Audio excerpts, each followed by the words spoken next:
নমস্কার বন্ধুরা, আশা করি আপনারা খুব ভালো আছেন, সুস্থ আছেন। আজকে আমি আরেকটি নতুন গল্প নিয়ে আপনাদের সাথে হাজির হলাম।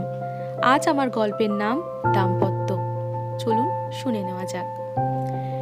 বিবাহ বন্ধন কথাটা সমাজের কিছু মানুষের জন্য আস্তে আস্তে হারিয়ে যাচ্ছে। নারী পুরুষ নির্বিশেষে এই পরকীয়ার মোহে জালে আটকে পড়ছে। বিবাহ একটি খুবই পবিত্র বন্ধন। বিবাহের পর অন্য কারো সাথে সম্পর্কে জড়ানোর আগে একবার ভাবা উচিত, যার সাথে 7 জন্ম কাটানোর কথা দিয়েছি, পরকীয়ার মোহে জালে আটকে তাকে কতটা অপমান করা হবে। ভালোবাসা বিবাহের অদৃশ্য বন্ধনগুলোকে আঁকড়ে থাকলে জীবনটা অনেক সুখের হবে। আজ সকাল থেকেই রান্নাঘরের কাজে ব্যস্ত বন্যা। সত্যের পছন্দের সব খাবার তৈরি করছে সে নিজের হাতে। করবে নাই বা কেন? আজ সত্য ও বন্যার বিবাহে 3 বছর পূর্ণ হতে চলেছে। সত্য চৌধুরী কলকাতার এক কর্পোরেট অফিসে উচ্চ পদে কর্মরত। বন্যা রবীন্দ্রভারতী ইউনিভার্সিটিতে ইতিহাস বিভাগের প্রফেসর। ভালোবেসেই বিয়ে হয় তাদের। ছোটবেলার ভালোবাসার সম্পর্ক বিয়ের পরিণতি পেয়েছিল। দুজনেরই বসত বাড়ি উত্তরবঙ্গে, কিন্তু কর্মসূত্রে কলকাতার এক ফ্ল্যাটে থাকতে হয় তাদেরকে। প্রতি বছর আজকের দিনটাতে বন্যা নিজের হাতে রান্না করে সত্যের জন্য। বন্যার হাতের মটন কষা আর পোলাও সত্যের খুব প্রিয়। প্রতিদিন ব্যস্ততার কারণে বন্যার সময় হয়ে ওঠে না রান্না করার। তবে আজকের দিনটা হাজার ব্যস্ততা সত্ত্বেও ছুটি নিয়ে একসাথে সময় কাটায় দুজনে। কিন্তু এই বছর সত্যের অফিসে বিদেশি ক্লায়েন্টদের সাথে জরুরি মিটিং থাকায় ছুটি পায়নি সত্য। সন্ধ্যাবেলায় বন্যা একটা কালো রঙের জামদানি শাড়ির সাথে সোনালী রঙের স্লিভলেস ব্লাউজ পরেছে, যা সত্যের দেওয়া উপহার। সাথে খোঁপায় জুঁই ফুলের মালা। চোখে গাঢ় কাজল, ঠোঁটে ডিপ মেরুন লিপস্টিকের সাথে অসাধারণ মানিয়েছে বন্যাকে। বন্যা এমনিই সুন্দর, খুব একটা সাজগোজের দরকার পড়ে না ওর। কিন্তু যখন সাজে ওর সৌন্দর্য আরো অনেকখানি বেড়ে যায়। ড্রয়িং রুমটাকেও লাল রঙের বেলুন, গোলাপ ফুলের পাপড়ি দিয়ে খুব সুন্দর করে সাজিয়েছে সকাল থেকে নিজের হাতে। সত্যকে এইবার সে সারপ্রাইজ দিতে চায়, কারণ প্রতিবার সারপ্রাইজটা সত্যই দেয় বন্যাকে। ঘড়িতে 10টা বাজতে যায়। বন্যা আর থাকতে না পেরে ফোন করে সত্যকে। এক 5 স্টার হোটেলে টেবিলে রাখা ফোনটা 2-3 বার ভাইব্রেট হয়েই কেটে গেল। ফোনটা বাজছে তো তখন থেকে, রিসিভ করে নাও। মেঘা সত্যকে নিজের কাছ থেকে সরিয়ে কথাটা বলল। সত্য মেঘাকে আর কিছু বলতে না দিয়ে কাছে টেনে নিয়ে মেঘার নরম ঠোঁটে নিজের ঠোঁট ডুবিয়ে দিল। মেঘাকে আস্তে আস্তে কোলে তুলে নিয়ে শুইয়ে দিল বিছানায়। মেঘাও 2 হাতে সত্যকে কাছে টেনে নিল। সত্য মেঘার কপালে চুমুর পরশ এঁকে দিল। মেঘা সত্যের বুকের ওপর মাথা রেখে চুপচাপ শুয়ে আছে। কিছুক্ষণ নীরব থাকার পর সত্য বলল, মেঘা, তুমি আমাকে কতটা ভালোবাসো? হঠাৎ এই প্রশ্ন কেন? মাথাটা সামান্য তুলে সত্যের দিকে তাকিয়ে জিজ্ঞাসা করলো মেঘা। বলোই না। কতটা জানি না, তবে ভালোবাসি। মেঘা হালকা হেসে জবাব দিল। আমাকে বিয়ে করবে মেঘা? কি বলছো এসব? তোমার তো বিয়ে হয়ে গেছে। মেঘা অবাক হয়ে প্রশ্ন করল। সে আমি সব ঠিক করে দেব, তুমি বলো না আমায় বিয়ে করবে? মেঘা কিছুক্ষণ চুপ থাকার পর বলে উঠল, উফ, ছাড়ো তো এসব কথা পরে হবে, বলে সত্যকে জড়িয়ে ধরল। ওদিকে অপেক্ষা করতে করতে টেবিলের ওপর মাথা রেখে কখন ঘুমিয়ে পড়েছে নিজেও টের পায়নি বন্যা।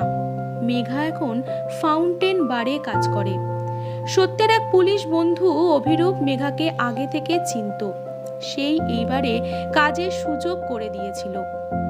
ছোট বয়সে বাবা মারা যাবার পর গরিব অসুস্থ মা আর ছোট ভাইয়ের পড়াশোনার খরচ চালানোর জন্য মেঘাকে এমন সব পথেই চলতে হয়েছে। সত্য অভিরূপের সাথে একবার এই বারে এসেছিল। তখনই মেঘার সাথে ওর প্রথম আলাপ। সাহায্য থেকে শুরু হয়েছিল ওদের সম্পর্কটা প্রায় 1 বছর আগে। কিন্তু মেঘার কষ্টগুলোর কথা কথা শুনতে শুনতে সত্য মেঘার প্রতি ক্রমশ দুর্বল হতে থাকে। পরের দিন সকালে কলিং বেলের আওয়াজে ঘুম ভেঙে যায় বন্যার। ঘুম ঘুম চোখে দরজা খুলে দেখে কাজের মাসি এসেছে।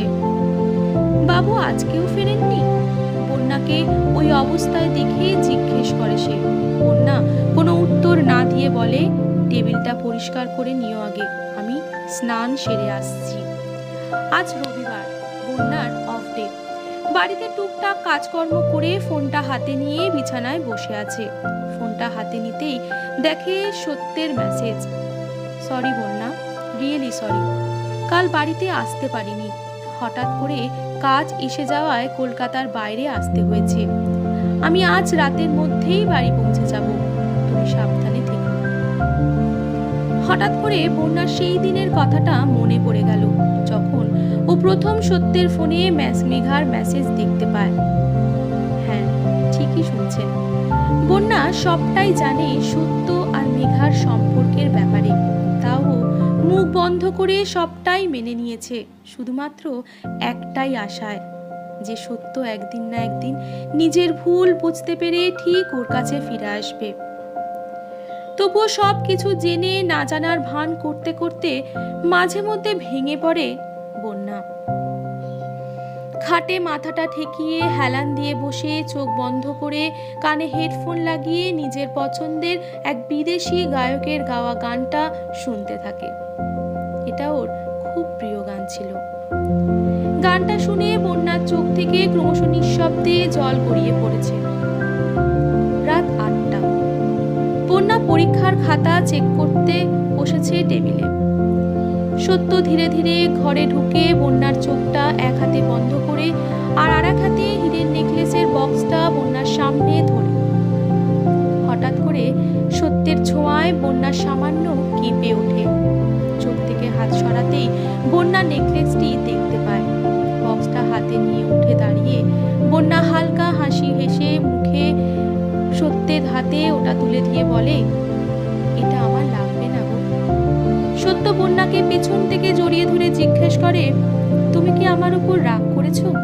না না, রাগ করবো কেন? এত দামি উপহারের আমার দরকার নেই। আমি তোমার কিছুটা সময় পেলেই খুশি। যদি আমায় কোনোদিন উপহার দিতে চাও, তোমার মূল্যবান সময়টা দিও, ওটাই আমার কাছে যথেষ্ট। বন্যার কথাগুলো সত্যের বুকে গিয়ে কাঁটার মতো বিদ্ধে থাকে। একটা অপরাধ বোধ কাজ করতে থাকে সত্যের মধ্যে। সত্য কিছু না বলে ফ্রেশ হতে চলে যায় মাথা নিচু করে। শাওয়ারের নিচে দাঁড়িয়ে সত্যের মাথায় নানা রকম চিন্তা ভাবনা ঘুরতে থাকে। আমার কি বন্যাকে সবটা বলে দেওয়া উচিত? আর কতদিন এভাবে মাথা নিচু করে থাকবো? ও তো কোনো অন্যায় করেনি, ওকে এভাবে অন্ধকারে রাখা কি আমার উচিত? না না, আমি কালই আমার আর মেঘার ব্যাপারে সবটা জানিয়ে দেব। সময় এসেছে একটা পথ বেছে নেওয়ার, সঠিক সিদ্ধান্ত নেওয়ার। কি গো, ডিনার রেডি? তাড়াতাড়ি আসো, খাবারগুলো ঠান্ডা হয়ে যাবে। বাথরুমে দরজায় নক করে বলে বন্যা। আসছি।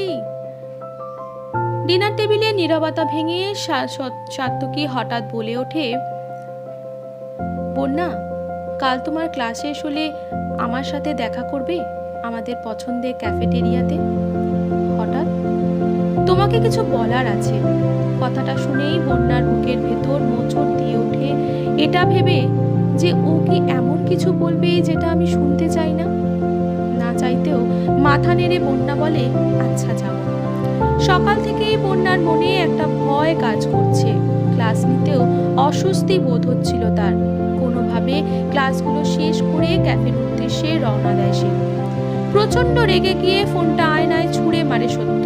মাটিতে পড়ে বসে ফুপিয়ে কাঁদতে থাকে অনবরত। কেন করলে মেঘা, এটা কেন করলে আমার সাথে? সত্য গেছিল মেঘাকে হোটেল থেকে আনতে। ভেবেছিল মেঘাকে সাথে নিয়ে দাঁড়াবে বন্যার মুখোমুখি, সবটা খুলে বলে দেবে যে ও না চাইতেই মেঘাকে ভালোবেসে ফেলেছে, সবটা স্বীকার করে নেবে, মেঘাকে সমাজের সামনে আপন করে নেবে। কিন্তু রুমে ঢুকে মেঘাকে খুঁজে না পেয়ে বেরিয়ে যেতে গিয়ে দেখতে পায় টেবিলের উপর একটা চিঠি রাখা। তাতে লেখা ছিল, সত্য, কাল তুমি আমার কাছে জানতে চেয়েছিলে আমি তোমায় বিয়ে করব কিনা। সত্যি কথা বলতে আমি তোমাকে কোনোদিন ভালোই বাসিনি। তুমি আমার জন্য অনেক কিছু করেছো, মায়ের অসুখের সব খরচ তুমি দিয়েছো, তার জন্য তোমাকে অসংখ্য ধন্যবাদ। আমি তোমার কাছে সেদিন 5 লাখ টাকা চেয়েছিলাম, মনে আছে? সেটাই তোমার কাছ থেকে শেষ উপকার চাওয়া ছিল। আমি দিল্লি চলে যাচ্ছি সারা জীবনের মতো। প্লিজ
গেছিলাম।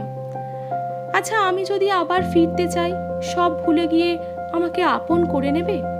নতুন করে সংসার শুরু করবে আমার সাথে? হ্যাঁ, করব। তুমি কথা দাও আমাকে ছেড়ে কোথাও যাবে না। সত্য বন্যার কপালে ভালোবাসার পরশ দিয়ে বলল, না, আর কোনোদিন কষ্ট দেব না তোমায়।